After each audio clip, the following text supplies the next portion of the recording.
তম সময়ের মধ্যে কিভাবে তিনি সেই কারাগার থেকে বের হলেন, জামিন পেলেন, সেটি নিয়ে প্রশ্নবিদ্ধ। এখানে যারা আগত মুসল্লি যারা রয়েছেন, যারা শরীফ ওসমান হাদির জানাজা পড়ার জন্য মূলত এসেছেন, আপনারা জানেন এর আগেও আমি জানিয়েছিলাম যে 11টা 40 মিনিটের দিকে এই সংসদ ভবনের দক্ষিণ প্লাজার যে প্রাঙ্গণ সেটি খুলে দেওয়া হয় এবং মুক্ত চত্বর খুলে দেওয়ার সাথে সাথে এখানে অনেক মানুষ প্রবেশ করে এবং এই মুহূর্তে আর 40 মিনিটের মতো সময় আছে জানাজা পড়ানোর জন্য। সুতরাং এই সময় যেহেতু জোহরের সময় হয়ে গেছে, জোহরের টাইম, জোহরের নামাজ আদায় করা হচ্ছে। যারা মুসল্লি আছেন তারা জোহরের নামাজ পড়ছেন এবং দেখতে পাচ্ছেন আমার সামনে সংসদ ভবনের দক্ষিণ প্লাজার সামনের যে চত্বরটা, প্রত্যেকটা জায়গা লোকে লোকারণ্য হয়ে গেছে। লোকে লোকারণ্য হওয়ার কারণে আমরা দেখতে পাচ্ছি এই মাইকে ঘোষণা করা হয়েছে এই প্লাজার ঠিক পিছনে, অর্থাৎ সংসদ ভবনে ঢুকে ডান পাশের যে মাঠটি রয়েছে, আহ্বান করা হচ্ছে সেই মাঠেও যাতে তারা অবস্থান নিতে পারে, সেখানেও জানাজা পড়ার সুযোগ রয়েছে। এর বাইরে মানিক মিয়া এভিনিউর যে রাস্তা বা প্রধান সড়ক, সেই প্রধান সড়কে মিছিল নিয়ে এখন পর্যন্ত সাধারণ মানুষ, বিভিন্ন শ্রেণী পেশা, বিভিন্ন বয়সী মানুষ তারা এসে জড়ো হচ্ছেন এবং তারা আসছেন। বলা যায় যে মানুষের স্রোত এসে মিলিত হয়েছে আজকে এই মানিক মিয়া এভিনিউতে। প্রত্যেককে মিছিল নিয়ে আসছেন, সাথে বাংলাদেশের পতাকা। অনেকে শরীফ ওসমান হাদি শহীদ হওয়ার পর তার আদর্শ, চিন্তা, চেতনা বিভিন্নভাবে তারা জানছেন, দেখছেন, তারাও আজকে এসে সামিল হয়েছেন এই জানাজার নামাজে। এবং এখন পর্যন্ত যেহেতু 40 মিনিট সময় বাকি রয়েছে, আমরা ধারণা করছি মানুষের যে পরিমাণ স্রোত এসে এখানে মিলছে, তাতে মানিক মিয়া এভিনিউর যে রাস্তাটা, এটি বেশ বড় এবং প্রশস্ত রাস্তা, আপনি জানেন। ধারণা করা হচ্ছে যে এই পুরো সড়ক আজকে লোকে লোকারণ্য হয়ে যাবে এবং মানুষের স্রোত আজকে এখানে এসে মিলিত হবে। ইতিমধ্যেই হাদির লাশ যে সরোয়ার্দী উদ্যান থেকে যে পরবর্তীতে হৃদরোগ ইনস্টিটিউটে নেওয়া হয় এবং তার মরদেহ গোসলের পর ইতিমধ্যেই এই দক্ষিণ প্লাজায় আনার প্রক্রিয়ার শেষের দিকে। এবং আমরা দেখতে পাচ্ছি যে সরকারের যে গুরুত্বপূর্ণ ব্যক্তিরা যারা, তারা ইতিমধ্যেই আসতে শুরু করেছে এবং আজকের এই জানাজায় প্রধান উপদেষ্টা সহ সরকারের গুরুত্বপূর্ণ বিভিন্ন রাজনৈতিক দল, অন্যান্য সামাজিক সাংস্কৃতিক সংগঠনের যারা সদস্য রয়েছে, জুলাই যোদ্ধা যারা রয়েছে, তারাও এখানে এসে জড়ো হয়েছে বা জড়ো হচ্ছেন এখন পর্যন্ত। এবং আজকের এই জানাজার নামাজটি পড়াবেন তার বড় ভাই শরীফ ওসমান হাদির বড় ভাই আবু বকর সিদ্দিক। এবং এই জানাজা শেষে তাকে মিছিল নিয়ে ঢাকা বিশ্ববিদ্যালয়ের কেন্দ্রীয় মসজিদে নেওয়া হবে এবং সেখানে আরেকটি জানাজা হওয়ার কথা রয়েছে। সেটি হওয়ার পরে জাতীয় কবি কাজী নজরুল ইসলামের যে কবর রয়েছে কেন্দ্রীয় মসজিদের পাশে ঢাকা বিশ্ববিদ্যালয়, সেখানেই তাকে দাফন করা হবে।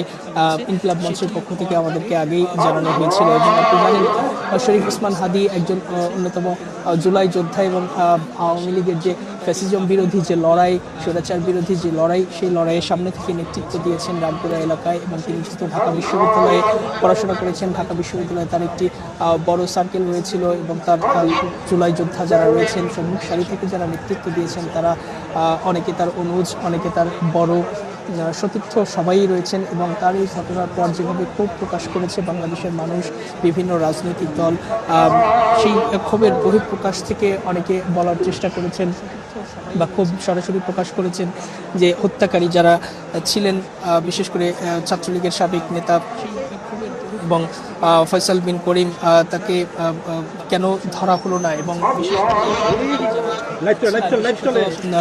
এই ফয়সাল করিমকে এর আগে কয়েকটি মামলায় কিন্তু আটক করা হয়েছিল এবং তাকে দ্রুততম সময়ের মধ্যে কিভাবে তিনি সেই কারাগার থেকে বের হলেন, জামিন পেলেন, সেটি নিয়ে প্রশ্নবিদ্ধ করা হয়েছে আইন উপদেষ্টা আসিফ নজরুলকে। এবং শুক্রবার গত শুক্রবারে যখন শরীফ ওসমান হাদিকে গুলিবিদ্ধ করা হয়, এর আগে থেকেই কিন্তু শরীফ ওসমান হাদি বলার চেষ্টা করেছিলেন যে, এর আগে ফেসবুকেও বলেছিলেন তিনি যে তাকে হত্যার প্রকাশ্য হুমকি দেওয়া হয়েছিল। যদিও তিনি সরাসরি টিভি ক্যামেরায় বলেছিলেন যে মৃত্যুর ফয়সালা আসে আসমান থেকে, জমিন থেকে নয়। অর্থাৎ তারাই চেষ্টা করবে, যেভাবেই চেষ্টা করুক না কেন, আল্লাহ যদি তাকে শহীদী মৃত্যু লিখে রাখেন তবে সেটাই ঘটবে। তিনি ভয় ডরহীনভাবে ঢাকা হাটে নির্বাচনী প্রচারণা চালিয়েছেন এবং দেশি বিদেশি অন্তত 30টি নাম্বার থেকে তাকে ফোন এবং মেসেজ পাঠিয়ে হত্যার হুমকি দেওয়া হয়েছিল। এবং এই হুমকিগুলো হাদি বলেছিল যে আওয়ামী লীগের যারা দোসর, আওয়ামী লীগের যারা নেতাকর্মী, এই খুনি সমর্থকরা তাকে সার্বক্ষণিক নজরদারি। যারা আগত মুসল্লি যারা রয়েছেন, যারা শরীফ ওসমান হাদির জানাজা পড়ার জন্য মূলত এসেছেন, আপনারা জানেন এর আগেও আমি জানিয়েছিলাম যে 11টা 40 মিনিটের দিকে এই সংসদ ভবনের দক্ষিণ প্লাজার যে প্রাঙ্গণ সেটি খুলে দেওয়া হয় এবং মুক্ত চত্বর খুলে দেওয়ার সাথে সাথে এখানে অনেক মানুষ প্রবেশ করে এবং এই মুহূর্তে আর 40 মিনিটের মতো সময় আছে জানাজা পড়ানোর জন্য। সুতরাং এই সময় যেহেতু জোহরের সময় হয়ে গেছে, জোহরের টাইম, জোহরের নামাজ আদায় করা হচ্ছে। যারা মুসল্লি আছেন তারা জোহরের নামাজ পড়ছেন এবং দেখতে পাচ্ছেন আমার সামনে সংসদ ভবনের দক্ষিণ প্লাজার সামনের যে চত্বরটা, প্রত্যেকটা জায়গা লোকে লোকারণ্য হয়ে গেছে। লোকে লোকারণ্য হওয়ার কারণে আমরা দেখতে পাচ্ছি এই মাইকে ঘোষণা করা হয়েছে এই প্লাজার ঠিক পিছনে অর্থাৎ সংসদ ভবনে ঢুকে ডান পাশের যে মাঠটি রয়েছে আহ্বান করা হচ্ছে সেই মাঠেও যাতে তারা অবস্থান নিতে পারে, সেখানেও জানাজা পড়ার সুযোগ রয়েছে। এর বাইরে মানিক মিয়া এভিনিউর যে রাস্তা বা প্রধান সড়ক, সেই প্রধান সড়কে মিছিল নিয়ে এখন পর্যন্ত সাধারণ মানুষ, বিভিন্ন শ্রেণী পেশা, বিভিন্ন বয়সী মানুষ তারা এসে জড়ো হচ্ছেন এবং তারা আসছেন। বলা যায় যে মানুষের স্রোত এসে মিলিত হয়েছে আজকে এই মানিক মিয়া এভিনিউতে। প্রত্যেককে মিছিল নিয়ে আসছেন, সাথে বাংলাদেশের পতাকা। অনেকে শরীফ ওসমান হাদি শহীদ হওয়ার পর তার আদর্শ, চিন্তা, চেতনা বিভিন্নভাবে তারা জানছেন, দেখছেন। তারাও আজকে এসে সামিল হয়েছেন এই জানাজার নামাজে। এবং এখন পর্যন্ত যেহেতু 40 মিনিট সময় বাকি রয়েছে, আমরা ধারণা করছি মানুষের যে পরিমাণ স্রোত এসে এখানে মিলছে, তাতে মানিক মিয়া এভিনিউর যে রাস্তাটা, এটি বেশ বড় এবং প্রশস্ত রাস্তা, আপনি জানেন। ধারণা করা হচ্ছে যে এই পুরো সড়ক আজকে লোকে লোকারণ্য হয়ে যাবে এবং মানুষের স্রোত আজকে এখানে এসে মিলিত হবে। ইতিমধ্যেই হাদির লাশ যে সরোয়ার্দী উদ্যান থেকে যে পরবর্তীতে হৃদরোগ ইনস্টিটিউটে নেওয়া হয় এবং তার মরদেহ গোসলের পর ইতিমধ্যেই এই দক্ষিণ প্লাজায় আনার প্রক্রিয়ার শেষের দিকে। এবং আমরা দেখতে পাচ্ছি যে সরকারের যে গুরুত্বপূর্ণ ব্যক্তিরা যারা, তারা ইতিমধ্যেই আসতে শুরু করেছে এবং আজকের এই জানাজায় প্রধান উপদেষ্টা সহ সরকারের গুরুত্বপূর্ণ বিভিন্ন রাজনৈতিক দল, অন্যান্য সামাজিক সাংস্কৃতিক সংগঠনের যারা সদস্য রয়েছে, জুলাই যোদ্ধা যারা রয়েছে, তারাও এখানে এসে জড়ো হয়েছে বা জড়ো হচ্ছেন এখন পর্যন্ত। এবং আজকের এই জানাজার নামাজটি পড়াবেন তার বড় ভাই শরীফ ওসমান হাদির বড় ভাই আবু বকর সিদ্দিক। এবং এই জানাজা শেষে তাকে মিছিল নিয়ে ঢাকা বিশ্ববিদ্যালয়ের কেন্দ্রীয় মসজিদে নেওয়া হবে এবং সেখানে আরেকটি জানাজা হওয়ার কথা রয়েছে। সেটি হওয়ার পরে জাতীয় কবি কাজী নজরুল ইসলামের যে কবর রয়েছে কেন্দ্রীয় মসজিদের পাশে ঢাকা বিশ্ববিদ্যালয়, সেখানেই তাকে দাফন করা হবে।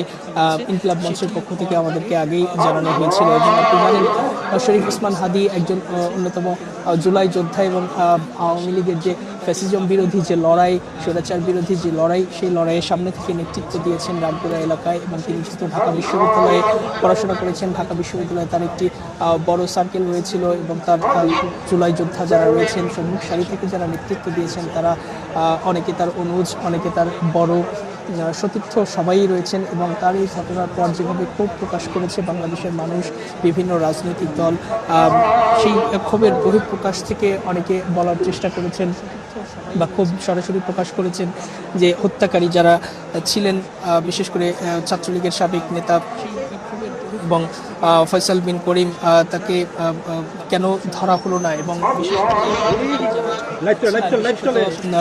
এই ফয়সাল করিমকে এর আগে কয়েকটি মামলায় কিন্তু আটক করা হয়েছিল এবং তাকে দ্রুততম সময়ের মধ্যে কিভাবে তিনি সেই কারাগার থেকে বের হলেন, জামিন পেলেন, সেটি নিয়ে প্রশ্নবিদ্ধ করা হয়েছে আইন উপদেষ্টা আসিফ নজরুলকে। এবং শুক্রবার গত শুক্রবারে যখন শরীফ ওসমান হাদিকে গুলিবিদ্ধ করা হয়, এর আগে থেকেই কিন্তু শরীফ ওসমান হাদি বলার চেষ্টা করেছিলেন যে, এর আগে ফেসবুকেও বলেছিলেন তিনি যে তাকে হত্যার প্রকাশ্য হুমকি দেওয়া হয়েছিল। যদিও তিনি সরাসরি টিভি ক্যামেরায় বলেছিলেন যে মৃত্যুর ফয়সালা আসে আসমান থেকে, জমিন থেকে নয়। অর্থাৎ তারাই চেষ্টা করবে, যেভাবে চেষ্টা করবে, আল্লাহ যদি তাকে শহীদ মৃত্যু লিখে রাখেন তবে সেটাই ঘটবে। তিনি ভয় ডরহীনভাবে ঢাকা 8-এ নির্বাচনী প্রচারণা চালিয়েছেন এবং দেশি বিদেশি অন্তত 30টি নাম্বার থেকে তাকে ফোন এবং মেসেজ পাঠিয়ে হত্যার হুমকি দেওয়া হয়েছিল। এবং এই হুমকিগুলো হাদি বলেছিল যে আওয়ামী লীগের যারা দোসর, আওয়ামী লীগের যারা নেতাকর্মী, এই খুনি সমর্থকরা তাকে সার্বক্ষণিক নজরদারিতে রাখেশ করে। এবং এই মুহূর্তে আর 40 মিনিটের মতো সময় আছে জানাজা পড়ানোর জন্য। সুতরাং এই সময় যেহেতু জোহরের সময় হয়ে গেছে, জোহরের টাইম, জোহরের নামাজ আদায় করা হচ্ছে। যারা মুসল্লি আছেন তারা জোহরের নামাজ পড়ছেন এবং দেখতে পাচ্ছেন আমার সামনে সংসদ ভবনের দক্ষিণ প্লাজার সামনের যে চত্বরটা, প্রত্যেকটা জায়গা লোকে লোকারণ্য হয়ে গেছে। লোকে লোকারণ্য হওয়ার কারণে আমরা দেখতে পাচ্ছি এই মাইকে ঘোষণা করা হয়েছে এই প্লাজার ঠিক পিছনে অর্থাৎ সংসদ ভবনে ঢুকে ডান পাশের যে মাঠটি রয়েছে আহ্বান করা হচ্ছে সেই মাঠেও যাতে তারা অবস্থান নিতে পারে, সেখানেও জানাজা পড়ার সুযোগ রয়েছে। এর বাইরে মানিক মিয়া এভিনিউর যে রাস্তা বা প্রধান সড়ক, সেই প্রধান সড়কে মিছিল নিয়ে এখন পর্যন্ত সাধারণ মানুষ, বিভিন্ন শ্রেণী পেশা, বিভিন্ন বয়সী মানুষ তারা এসে জড়ো হচ্ছেন এবং তারা আসছেন। বলা যায় যে মানুষের স্রোত এসে মিলিত হয়েছে আজকে এই মানিক মিয়া